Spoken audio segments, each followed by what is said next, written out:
to Let's Talk Our Business. Today we are focusing on nightmare clients.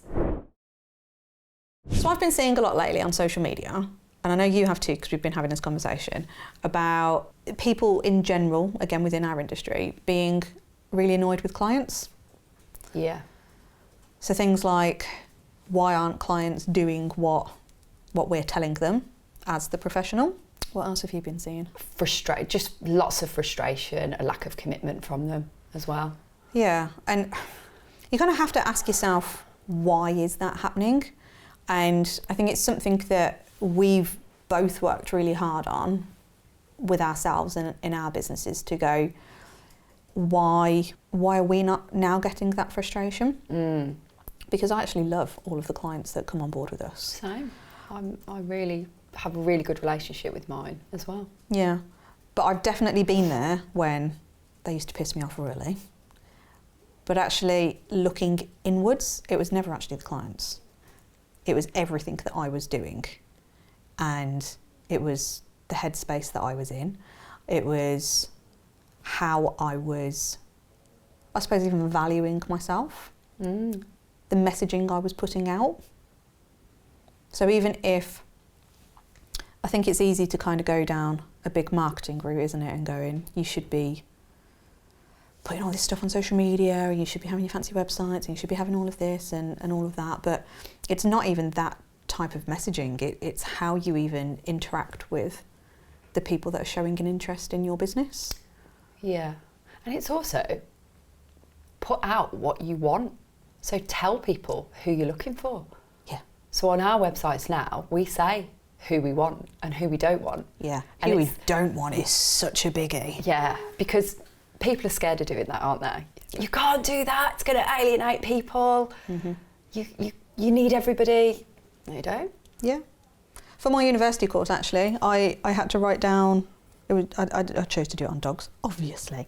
And I think there's something like 12 million dogs in the UK. 12 million dogs. It's a lot of dogs, isn't it? And, okay, arguably a lot of those are potentially in rescue. But out of 12 million dogs, surely you can put out who you don't want to be working with and who you do want to be working with. Because realistically, a lot of us as solopreneurs, I don't even know if that term's bandied around in our world. Yeah, it's, I keep hearing that a lot, actually. I like it. Yeah, I like a it. solopreneur. So essentially, if you're working on your own, then how many dogs can you physically see? And how many of us actually determine what that number is? So everyone's always chasing the money, chasing getting clients in, but do you even know what your capacity is? There used to be a thing in the organisation I was with, so many puppies, and you'd win a prize if you trained this many puppies in a year. Wow. So the number thing is seeded it's early on. It's weird, isn't it? Because again, it doesn't really put the focus on that end result of the client. So how on earth are you going to attract nice, air quote, clients or the right ones for you if all you're thinking about is the numbers? Getting them through the door.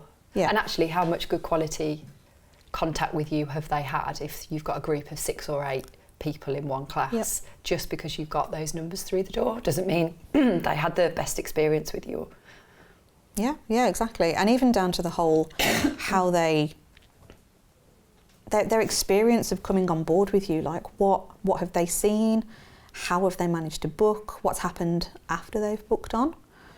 All of that is going to impact the type of person you'll be attracting. And I think it's quite easy, albeit I personally don't agree with it, it's quite easy to just almost go, yep, cool, got another booking, done. There's an extra 60 quid in the bank, and they are quite low numbers really, aren't they, with these things that we're looking at. It's like 60 quid, 50 quid. You may get the odd 90, but I very rarely hear that. Yeah. About that 50, 60 mark seems to be. Maybe if you live in London or those kind of areas, you might get 90 or 100, but... Yeah, but it's the equivalent of your 50, 60s, isn't it? Yeah, it's all there and thereabouts. And it's that whole, well, if you're not thinking about that whole process, then what what are you attracting? And it kind of forms back to that mindset bit, doesn't it, that we've talked about before, on if you're not even aware of the type of client that you're wanting to bring in, or your motive is literally just to get bums on seats, or I was at Peppa Pig World the weekend and there was a thing and it said cheeks on seats, and I was like, quite like it. Oh, I like that. Put those cheeks on seats. Digress. But if that's all you're thinking about is getting people through the door to get some money in, and because it's a dog that you can train, walk, groom, massage, whatever it is, you're coming at it from the wrong angle. So you're never, ever going to attract a decent client, and it'll be a bit fluky, I think, if you do get some decent ones, because again, it's all a numbers game. For all the crap that's out there, you'll naturally get some good ones as well. Yeah, and it very much is. Let's look at puppy classes, let's say puppy classes. With a lot of owners, some owners are in it because they want to prevent all these things happening. They might have had a dog before that have had really bad experiences with, so they don't want that to happen again. And you've just got really nice proactive owners that want to do the right thing, but a lot of them it's a tick box exercise, isn't it? I've been, and it's almost like I've come in because I should, I've ticked the box, the experience wasn't that great, so I can blame the trainer because it didn't go. That's a good one. Yeah. That's the blame game. Yeah, that happens a lot. It does happen a lot. It does happen. And you're an easy scapegoat because who's gonna come and question what went on and what you did in those classes? Nobody is really, are they? They're just going to hear, oh, they were rubbish, we didn't get the result we wanted, so it's easy to blame to us, isn't it? Oh, yeah, easy.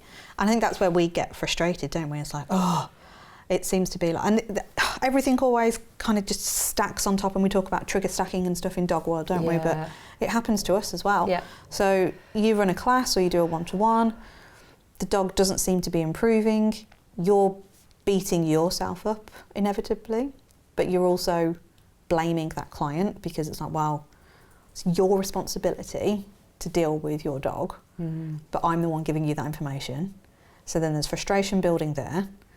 There's possibly no structure to how you are doing those sessions, as in the long-term goal, because if you're offering ad hoc and it's up to the client, squeaky chair, and it's up to the client, then how are you ever going to get consistency with what's going on? So of course you're going to get frustration, and of course those clients. And the thing is, if you've not got that relationship with the client, is the client even going to tell you that they're pissed off, or are they just going to walk away? Yeah. And then you're kind of left in this abyss of, are we doing another session? Are we not? And you know, ghosting me? Oh well, blame game on client. Yeah, like you're at fault here. I've tried to contact you. You haven't done anything, and just bat it off. Yeah, and then you look at the group situation, don't you, and go, well, you're trying to accommodate 6, 8, 10, however many clients people have in a room, however many dogs they have in a room, and then you're always trying to do the right thing by them, because we do. That's what we're trying. We're all in it for the same reason. We want to do the best for the humans, we want to do the best for the dogs. Yep. And in doing that, we sometimes need to. So let's talk about things like barriers, for example. So you've got a group situation, you've got one dog that isn't coping very well because of the visual stimulus. So a lot of trainers use barriers. As much as you explain to an owner and say, this is for the good of your dog, for you, to take the stress away or reduce the stress for you, and also for the other owners in the room, because you're accommodating all these different people, invariably you upset them. And that we haven't even talked about the language we would use and the way we would try and communicate that across, but let's just assume we've done everything right. You're probably going to offend somebody. Oh yeah. And sometimes that person will come and say something to you, but in the times where it happened to me, you either get a snotty email back, and because I was part of a franchise, I would get the email go straight to the person in charge, and I would be the one that would have to answer all the questions regarding this. Have I made them feel uncomfortable? Have I, was everything done how it should be? And you're on the back foot straight away. So you've got somebody that you're trying to do the right thing for and going, hang on a minute, I've tried everything I can to help this. And they've just gone straight to the person above you. Yeah. And there's nothing you can do in that situation then. And so that's really hard. But again, because you're trying to accommodate too many people in a room, I don't know what I expected, really. No, it's so difficult. I've been in that situation before. We got in touch with the local vets and we decided to strike up a collaboration, which I was quite impressed with, because how bloody difficult is it to get that? Really difficult. So tick box 1. I know, I was like, yes, we're in. But then we was doing a bit of a trial, so we ran a 3-month puppy class. And I hated calling it a puppy class, but again, I'm very much a believer of sell them what they want, give them what they need. Yeah. So we sold it as this 3-month puppy class. And the vets actually referred one of their clients to us to come and work with them. Now, this particular client was a little bit anxious, let's say. They were of a more challenging breed of human. And their dog really struggled in the class environment. So several weeks in, we kept having conversations with them, and we did a hybrid approach where we were doing one-to-one sessions with them as well. But within the class environment, we ended up having to put some trestle tables out to do a visual blocker. And instead of them having the conversation with me, they went straight back to the vets. And then the vets called me in, and I felt like I was being told off. Being judged and told off, yeah. I was like, what? Summoned in. Yeah, like quite literally summoned in. And you're thinking, oh my God, what is going on here? And I felt myself being really defensive, really on the back foot of going, there is a reason I was doing that. It's not like it was for alienating, but that dog was barking and screaming, could not cope in that environment very well. We had the conversation about maybe it's not the right environment, but of course the human was really, really annoyed because they didn't feel like their dog got to participate in anything. And it's hard when you're in that situation. And that, for me, was even more challenging because it kind of went on and it tainted the relationship a little bit with the vets that I'd worked really hard to get in with. But the learnings you can take from it is you're not going to please everybody. And I could sit here bitching and moaning about that particular client and how much of a hell she made my life and all of this. But instead, I've really tried to retrain my brain over the years to go, okay, what can I do differently then? How can I make that situation better? And you almost have to go to the extremes of everything because you're human beings, aren't you? So you naturally default to an extreme of some kind. You either want to go, fuck it, forget it, we're just going to leave it there and screw everybody, I'm not doing it again. Or you can then go, right, well, what actually can we do? And then you go into over-delivery mode. But instead, I kind of chose to go down the middle grounds on that one and go, look, I will take you out of class, or how you can still come to class, but let's leave the dog at home. So you can still get all the learnings, and we will give you an additional 1 or 2 one-to-one sessions. Didn't overly appease, but at least it was that value offered and to see everything through, because we all know that you don't really need a dog to be able to teach them anything. Come at me with pitchforks, but a lot of this is owner education. And kind of going through that experience has enabled me to really look at how we do have conversations with clients and the things that I really need to be mindful of. So my whole approach now is about absolutely stating the types of person that I want to work with, and more importantly, who my programs are not for. And I actively put it out there that this is not for you if you want a quick fix. This is not for you if you have not got 20 minutes a day to put into training. And I literally bullet point things like that on the website and say, this is not for you, this is not for you. And almost it's that qualifying list then to go, I can't possibly get annoyed at you if you've determined that you're not right for me in that sense.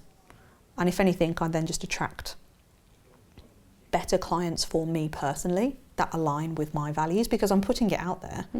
And the same as all of you listening now, you'll either really resonate with this or you'll think, what a load of bollocks.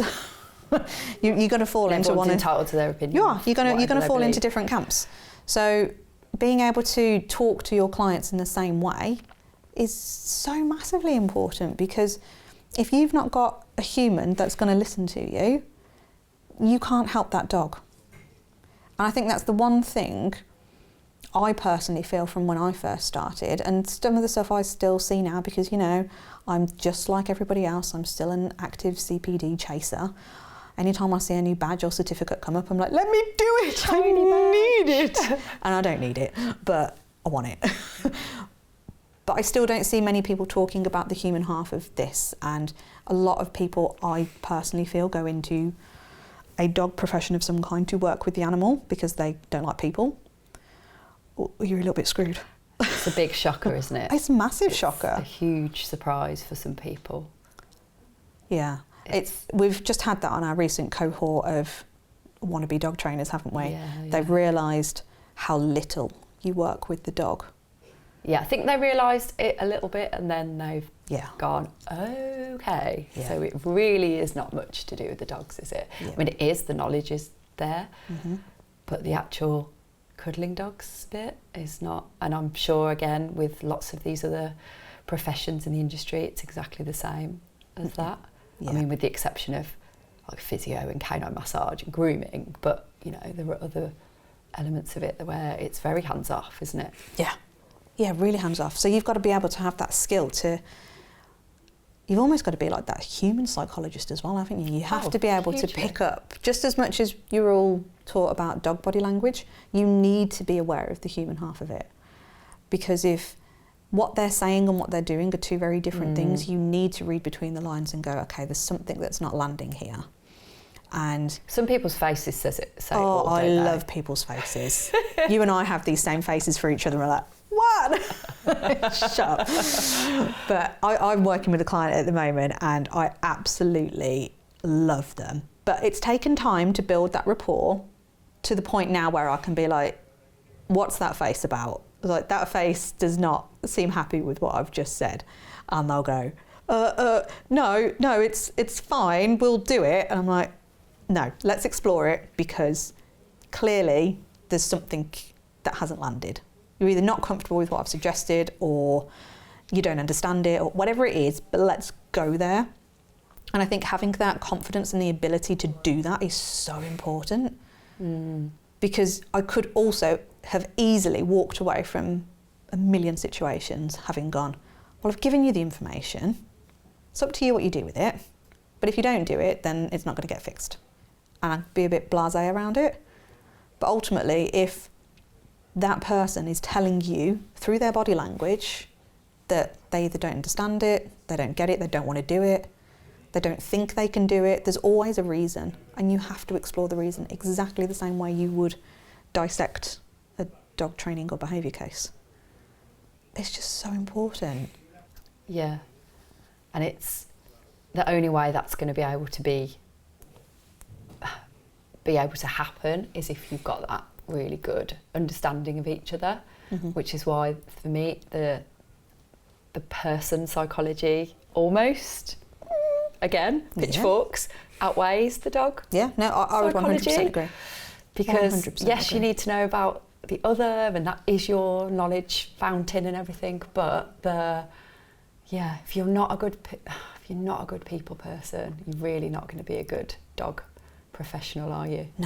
No, not at all. And you can easily, with just one little comment, completely get the wrong. Like, I've had clients where I've not been careful enough with what I said. I always think I am, and then as soon as it's left my mouth, I'm like, oh God, that didn't go down the way I hoped it would. And it's spiky. Like, you can see them change, the tension, you know, let's imagine we're looking at a dog that's about to react. You get this? We're like, oh, okay, how can I pacify it? But then again, you sometimes can't you? So you draw things out of your brain in a split second and go, okay, so although I said that, and you can kind of deflect it a little bit, but some people are like, it's too far gone. Yeah. Like, you've done it, you've said it, it's not.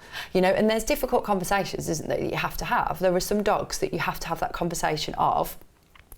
I don't say this very lightly or very often, that dog, from a welfare point of view, should not be going out for walks. It should not be doing those things that other dogs can do. But if you just say that, like, you are going to create that spiky reaction off a lot of people. But if you say it in a, you know, let's put ourselves in that place and let's come from a place of understanding. Like, I know how it feels, or I've been there, or there's a way you can do it where you put yourself in that position and you come at it from a different angle, and then those owners are most likely to kind of just soften a little bit. They might not just go, oh, okay, we're totally on board with that. And I'm working with a family at the moment, and we're having the same, not a struggle, but I'd say this little drip of information. So what I'm doing is trying to kind of feed it in without going, you really shouldn't be walking this dog. So that would be too blunt for them, but it might be that with another client it's the right approach because you've kind of got that different relationship with them. So it's all about how they'll take you and how vice versa. And this is it all boils down to that messaging you're putting out there, however you're doing your messaging, whether that is on a website, on your social media, but more so how you're actually being in person with that client or even that potential client. How are you handling that whole process of them coming on board? Because if you're not, again, if there's no structure, if there's no way for them to truly understand you and vice versa, how do you know what you're jumping into? It's almost like doing a bit of a dating game, isn't it? It's like you're just going to go on a blind date and hope for the best and then get really pissed off at the person if they don't buy you dinner. But you haven't done any pre-work. There's no... And also, a lot of this, again, just going back to mindset, the belief system. If you believe what you're offering and you're serving that client is valuable to them, you will put that across in a way that comes from, I'm here to help you. Okay, you may think that it's not right for you when you initially hear of it or see it, like you just see it in front of you, but actually if we're coming at it from a place of passion and love, which is what we all do, I believe, no matter what you do, I think that's where we're all coming from when it comes to animals, then it's putting that work in with knowing how best to get that message across to them, but without it being, I'm better than all the others, or you should pick me over them, or whatever. And I think it's kind of going off tangent a little bit, but everything is always related, isn't it? Like, I don't even think you can go off tangent completely because it is all under this same umbrella of the business behind your dog businesses. Collaboration and competition. It's such a... we've touched on it before, like all of us turn into resource guarders. Like, oh my God, look, there's a new dog. Like, we all still do it. If a new dog trainer opens up in your area, you immediately go, oh, it's just in you to do that. It's built in. Like, protection. Crap, now what am I going to do? Whereas actually... And that's another thing I see on social media. I don't know if you see it a lot, but I'll see people go, oh my God, that's it now, I'm done for. There's a new one in town, they're charging less than me. They've totally undercut me, all of this. I now need to slash my prices. And like, why? Why? Like, if you saw a retail, like Starbucks are everywhere, aren't they? Like, if you see a Starbucks open up at one end of the high street and another one at the bottom end, it's like, come on now. Or even at a different coffee shop. You're still going to go to the bleeding coffee shop. You're not going to lose anything. And for those of you who don't know, Vicky and I are in the same area, well, within like 15, 20 minutes-ish, and we work some of our clients together. We don't even necessarily refer to each other, we just work them together. And we've now got a joint training business that serves those clients because we knew that we were better in a partnership than we would be on our own. And for me, that's quite unique in itself in this industry. It may be happening, but again, I don't think it's very prevalent. You don't see it being talked about. No, but we'd love to hear about it if that is the case. Like, we honestly, like, get on our socials and tell us, because we love all of this. This is our mission, to be able to really change this industry and get everybody working better together, uplifting it, putting value back into the world, and stop all of this, like I say, this resource guarding, this reactiveness. Like, literally, all the labels we put on dogs, we're all doing it to our own businesses. We do a lot of the things that dogs do, actually. We do. Very similar. We really do. But all of this is going to impact how you are perceived by your client. And surely, from a client's point of view, what's going to sound better? Like, oh, well, suddenly you've just completely slashed your prices, or you may be doing like all of these offers of like you buy one you get one free, or you buy this and you get an extra session, or whatever. It's all of these like reactive tactics. Yeah, again. but also that doesn't go down well with existing clients or clients that have used you recently either. Like if they've paid full price and then you come in and go, everyone that works with me between this time and this time gets it 50%. You're like, hang on a minute, I do it in shops where I've like bought something and then go back the next week and it's half price. I'm like, hang on a minute, I'm just, and I know that's the nature of going shopping or whatever, but you feel like taking it back and then buying it again at half price, don't you? That's what it makes you, gets you back up straight away, doesn't it? Yeah. So it doesn't do well for anyone really. Like you're losing out, the client before you is losing out, the person who's gaining is the new client, but then really are they? Like, are they going to value that if you're just halving it? They'll go, well, you were obviously too much in the first place then if you can halve the price. Yeah. That's how it's looked at. Yeah, it makes people feel uncertain, that you don't actually know what you're talking about. And we've talked about it in a different episode about offering far too many products and services. But it's that same kind of thing. It's like if you feel uncertain as a buyer, you're not going to buy. Or even if you do and there's any level of uncertainty, it's not going to be a very good working relationship. No. Even if they have given you the money and there has been a transaction and you have gone and delivered the service you have promised, whether that is walking, a groom, a training session, any level of uncertainty will show its face at some point. Yeah, the lack of confidence in you will show.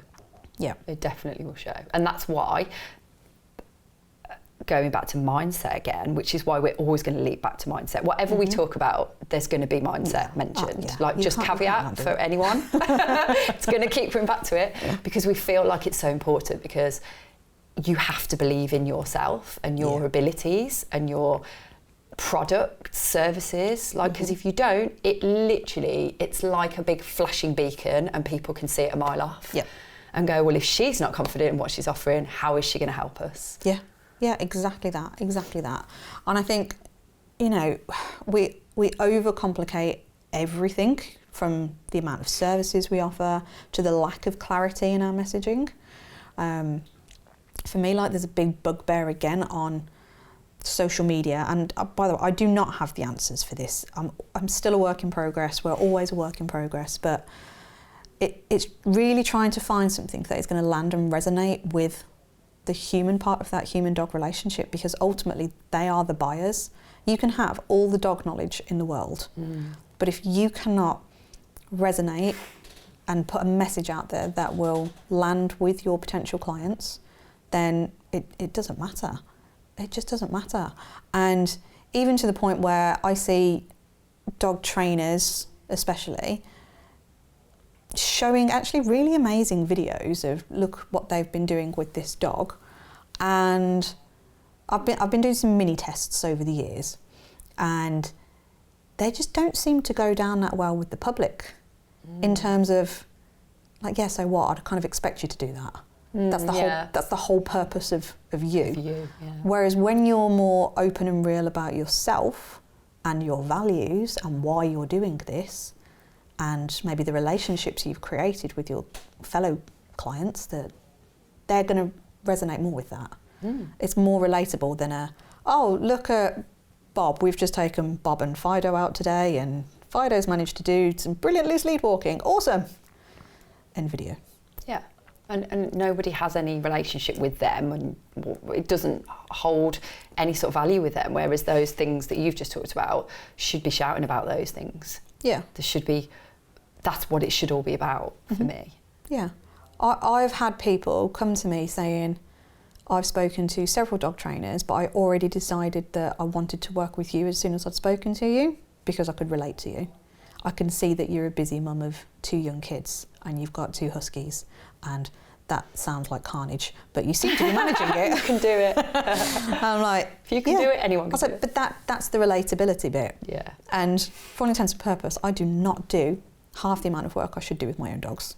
Like, we don't as dog trainer owners doing. We don't do any work with our own dogs. Isn't it? We do it with everybody else's. God, until we've got the car we've got now, our cars were like sheds. My husband's a mechanic. Like, we was always the last one to get our car sorted and fixed. And it's like, well, no, because I've got other people to sort first. And it's just the way it is with any industry, isn't it? Yep. So I think people, but I also think that clients like to hear that and go, yeah, they love it. They you know, this whole thing about, I know we're talking about, well, we are talking about clients, aren't we? So the dog gets on the gets on the bed, and like, yeah, mine are always on the bed. They burrow under the quilt. They literally take it over, and they literally go, oh, thank God for that. Yeah. Oh, well, yeah, okay, so I can be normal with you. And I'm like, yes, you can be normal with me anyway, but it helps, doesn't it, that relatability thing? Yeah, it's so important. And then again, whoever you are as a person, just be your authentic self. And again, I think it's easier said than done. So a lot of these things that we go through, they're actually quite simple in nature. They're quite simple really to do, but they're not. They're really not, because mindset again. We put so many blockers in, we overcomplicate our lives all the time because we put our own blockers in the way, and it's easy. And I do think it's a society thing. I think it's just something that's hardwired into all of us to always look at the negative. It's hard. No one wants to pay that much money. Clients are shit. They've got the wrong dog. They shouldn't have that. And you put all of this annoyance into your delivery. Yeah. No one else does it. We can't do that. Nobody else does it. Yeah. Oh, you be the person to do it then. Yeah. Like, oh, it's all right for so-and-so because maybe they don't have to worry about bringing in the money or something. I've actually just got to chase for it. Oh, it's all right for so-and-so. They've got more budget to spend on marketing or whatever it may be. Victim mentality, isn't it? And if you have that mentality from the outset, you're never going to achieve what you want to achieve anyway. Yeah, no. And your clients will feel it. Whether they're working with you or not, whether you're putting messages out there or not, you will put something out there subliminally to your clients, and they will go, uncertainty. Yeah. I'm not even going there. It's such a big thing, isn't it? That now we're talking about it. I knew it, but I love this because it really comes out, doesn't it? Yeah. That uncertainty thing. Yeah. And for me, when I first started this journey, like when I met you, that was the biggest thing for me, wasn't it? If I didn't feel clarity in it and I didn't feel confident in it, I was like, I'll just go back to my safe place where I know what to do and I know it works because everybody else does it. Yeah. So it's like a fail-safe in me. And I really had to push myself out of my comfort zone, and I felt like I was on show to everybody and just going, like when I first got my first paying client of my like programs that I do now, I was like, oh my God, someone's just actually paid me to do that. I can't believe it. How much did they pay you? So what did you go from? So actually this is quite good to go there. So you went from what, 60, 80 quid? £80 course. £80 course, what, 6 weeks? Yeah, 6 week course is £80 to a 10, 11 week programme, which was 997. And that was mainly, no, it was all one-to-one. And how many sessions are in that? 11, 10 or 11. Yeah. How many are in it now for the same price? Oh, that price and more. It's about 6 now. How many are in it now? Now, how many like sessions are in your 997 package? Oh, yeah, sorry, I think that. Yeah, it's about 6, isn't it? Yeah. Yeah. And you went through that uncertainty. I did too. So when I first started doing this, I was like, oh my gosh, I can't do that. But actually, as soon as I started doing that and I gained more confidence in, I don't even know how to put it, because it wasn't even necessarily confidence in myself, because there was loads of fear there. But looking at it from the client's point of view and knowing that they needed certainty, I actually knew what I was selling for once. Yeah. Rather than, oh, well, I've got 1 session or 2 sessions, or you can buy 5, and if you buy 5, it's cheaper. And I was putting all of my crap on them. So then they're going, well, just tell me which one I need. And that uncertainty had come in, so they'd go middle of the road. Oh, I'll just do maybe like 2 or 3 then. Yeah. If someone asks your advice, they're asking it. Yeah. You need to be able to tell them. Yeah. Not wishy-washy around it, not kind of, Yeah. skirt from one to the other. Oh, well, you really could do with that, but Yeah. Either or, really. And they just don't need that. No. And back to what we were saying on another episode about you're the professional. You should be telling them what they need. Yeah. Not them telling you. So therefore, your brain should go straight to, if it's the most expensive one you need, that's the one you need. Yep. And that's a genuine place of like love and passion. Yeah. Not because you want the most money that you get. And this is the thing. When we talk about money, we're not talking about being money grabbing. We're talking about an exchange of a service that's valuable to that person. Yeah. And if that person is going to... So we offered a lower priced offering, didn't we, of like a day. Yep. And that was something that I didn't get that many people take up on, but I had somebody who had a quite, it's got a reactive dog that was, in your mind, you know it's months and months of work, if not more than that, if not up to a year or more than that even. And she was kind of umming and ahhing about the more expensive package and the day one. And I stupidly probably didn't say clearly enough from the outset, it needs to be this one. I can't actually remember. I think I maybe did, but I can't remember it. It obviously wasn't clear enough. Anyway, after some deliberation, a week or so went by, she came back and was like, Vicky, I really want to work with you and I'm up for the day one. And I was just like, no, I'm not prepared to take your money because it's not going to fix your problem. Like, it's not going to solve it. I don't want to take £500 of your money and it not have the desired effect, because I will feel awful and you will, your review of me isn't going to be very good, but you're not going to recommend me to other people either. Yeah. So it kind of looking at it from that whole thing, I was like, no, I'm not willing to do that. And do you know how hard that was for me to just turn that money away, because it would have been in my bank that day? I was like, no, not doing it. And I stood by it, and I hoped she'd change her mind and go for the other one, but she didn't. She was like, I just can't afford it. I was like, okay, that's fine. And I had to just, again, I'm out, walk away from it, because there was nothing I could do to change it, because it was just about, the money. Yeah. And it is, and I think that's such a lovely story, because that is where you put the clients first, and you know that you know who you want to be working with, and you know the value in yourself. And this is the stage where I think a lot of us need to do a ton of work on ourselves. Yeah. Like, we're still doing work on ourselves. Yeah. It's never stops. Ending. Yeah. It never stops. Never ever ends, because there's always a new challenge that comes in.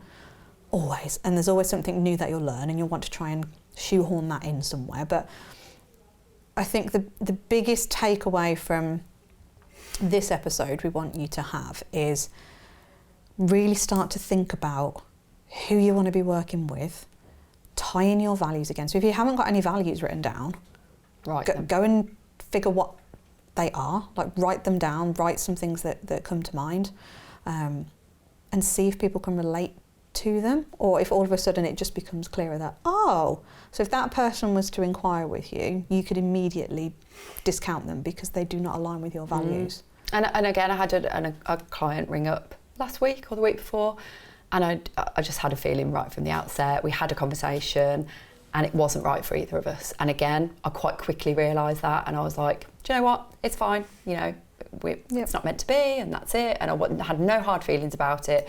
I literally was like, I know we're not for each other, and there was no kind of disappointment, because I think I'd have been disappointed if I'd worked with them. Yeah. So that's, for me, I accept. Really hard. Initially, it's really hard to accept, and then when you get better at that growth of yourself, you go, I know it's the right decision, and I don't look back now. Yeah.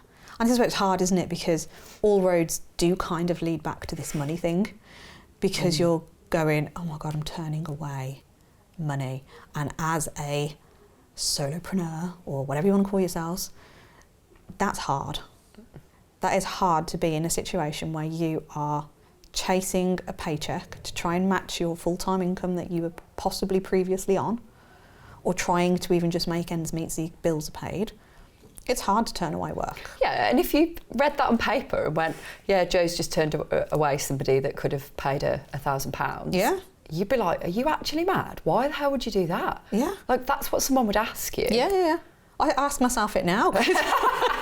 There's some months where I'm like, oh my God, I do need some money this month. But I can't do it, and that's why it's so important to have those values, because I've been there and I've done it, and I've wore the t-shirt where I've worked with people I've genuinely hated.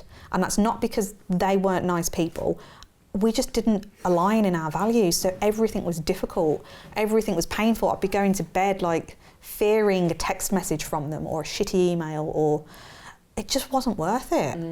And the more work you do on yourself and the better your messaging gets for yourself, that naturally then comes out. Everything just, it does become easier. Yeah. And also, coming back to that messaging and what you offer as, if you change your mindset about what you're willing to give somebody for that exchange of money, and you're willing to give them your all because you feel like, because you paid me this money and because you're putting your trust in me, I'm going to give you mine and I'll give you everything of me. I mean, I don't mean everything, but I mean, you're going to get over and above of what you think. Or hopefully that's how my clients see me, is that I give, you know, at least what they expect and more. Yeah. And it's that thing of like, we offer 24/7 support for people, don't we? Yep. And when you hit, when I said this you to argued people, with me on this. I did argue with you, and I was horrified, and I was like, oh, no, what if Especially this? when we've What just if been that? talking about boundaries, and you're not going to work these days. But it's ironic, isn't it? Yeah. The boundary thing, it is. And it was like, oh my God, what if I'm on holiday? What if I'm this? What if I'm that? And straight away, I could see myself looking at my inner self, backing away from it all, going, oh no, you've just said too much now. Like, there's no way I'm going to do that. And now, I offer that as a given. People don't take advantage of it. In fact, they're the opposite. I'm always saying to people, I'm not going to see you now for 2 or 3, because Christmas is coming. Like, it might be 3 weeks till I see them again. And I'm like, please use that group. Like, honestly, I don't want you to be stuck. I don't want you to be doing the wrong thing. I don't want you to feel like, because it's Christmas, just do it. Yeah. I might not get back to you straight away, but I will get back to you. So, like, that's how I am. I'm like, use it. Yeah. So when people have this horrified look on their faces of like, oh my God, you'll get people messaging you all hours. I used to get that before when I was charging 80 quid. Yep. I don't get it now. When you weren't offering 24/7. I didn't offer it then. And I used to get that all the time. Oh, one just quick thing. And I'm like, what? Yeah. That's what I used to, and that's again, back to that, they're a nightmare client. Well, no. Because I was like, this is all you're getting and that's it. And they were like, oh no, we want more. And overstepping that boundary of like, no, that's all I'm willing to give. Whereas now I'm in the mindset of like going, if you're willing to give me this, I'll give you that back. Yeah. And I'm happy with that. I love that. It's Such a lovely way of just that exchange, isn't it? It's like, here's my value, and the value you're giving me, it just happens to be money. That's it. Yeah. It's like, we will always pay for things that we value. A house is only worth as much as someone's willing to pay for it. Yeah. Look at you coming out with all these now. I know. I'm impressed with myself. On that, I think we need to wrap it up. Yeah, we need to wrap it up. I agree. So yeah, if you've enjoyed listening to our conversation today, then we actually have a free giveaway. So there will be a link in the show notes to this. Get it and let us know what you think.